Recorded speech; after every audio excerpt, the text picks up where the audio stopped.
Imagine you're facing a challenge, any challenge, big or small. Maybe your commute is a nightmare, your team isn't collaborating well, or you just can't seem to get that perfect cup of coffee at home. How would an engineer tackle it? Step 1. Become the problem detective. Problem-centric approach. Before even thinking about solutions, an engineer puts on their detective hat. They don't just say, "My commute is bad." They ask, "What exactly is the problem? Is it too long? Too stressful? Too unpredictable?" They define it sharply. Requirement: I need to get to work by 8:45 a.m. feeling reasonably calm.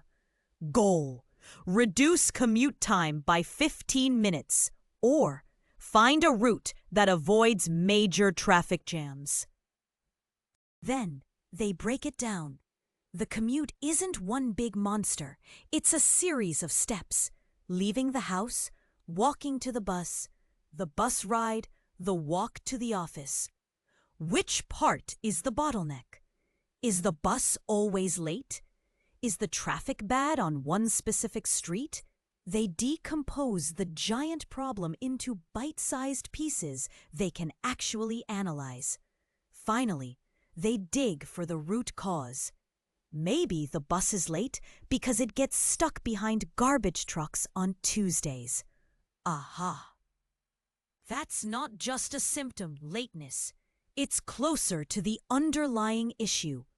They resist the urge to jump to the first easy fix, "I'll just leave earlier," and instead try to understand the why. Step 2. Trust the clues, not just hunches. Analytical and logical reasoning. Now, our engineer detective gathers evidence.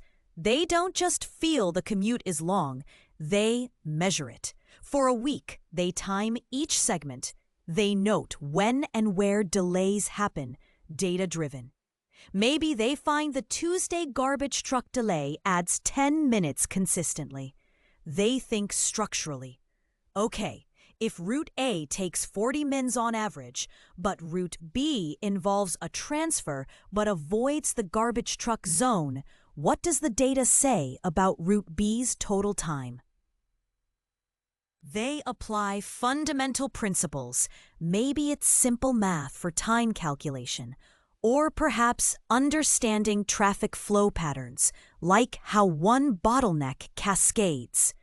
They build a logical case for potential solutions based on this evidence, not just wishful thinking.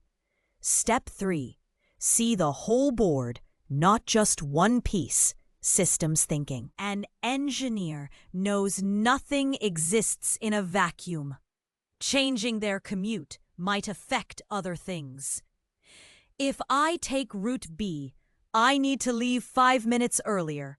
How does that impact my morning routine input? Does it mean I skip breakfast, process, leading to being hungry by 10 a.m., output? They see the connections. They also consider feedback loops. If I successfully find a faster route and tell my colleagues, will more people take it? Eventually, making that route crowded too. They understand that their actions within the system, the city's transport network, their personal schedule, can ripple outwards and even circle back. Step 4. Dance with reality's rules. Constraint awareness and optimization. Here's where the real world kicks in. Our engineer knows they don't have infinite resources. Constraints are the rules of the game. Budget. I can't afford a taxi every day. Time. I only have 20 minutes to experiment with new routes. Physics/infrastructure. I can't magically make the bus fly over traffic. Regulations. E-scooters aren't allowed on that path. They embrace these limits. This leads to trade-offs. Okay, the train is faster and avoids traffic. Good performance. But the station is farther away and it costs more. Bad cost convenience. There's no perfect answer, only the best feasible one. They weigh the pros and cons logically, and they always look to optimize. Could I combine cycling part way with the train to balance speed, cost, and exercise? They aim for the most efficient, reliable, or pleasant solution within those inescapable constraints. Step 5. Build, test, learn, repeat. Iterative and solution-oriented. Engineers love to build, even if it's just a mental model. Okay, I picture myself leaving at 7:15, cycling to the station, locking my bike, catching the 7:35 train. They run simulations in their head. Then comes the real world, prototyping and testing. They actually try Route B for a few days. Maybe it works great Monday, but Wednesday reveals an unexpected issue. Failure isn't final. It's just more data. They learn, adjust, okay, need to leave 2 minutes earlier on Wednesdays, and iterate. The ultimate goal? Functionality.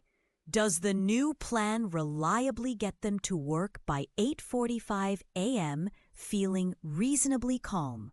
That's the success metric.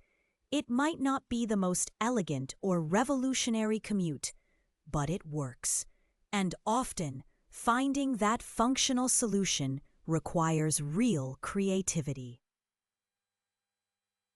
Maybe discovering a little-known shortcut or a perfectly timed connection others missed, all while respecting the rules and logic. Step 6. Sweat the small stuff, attention to detail.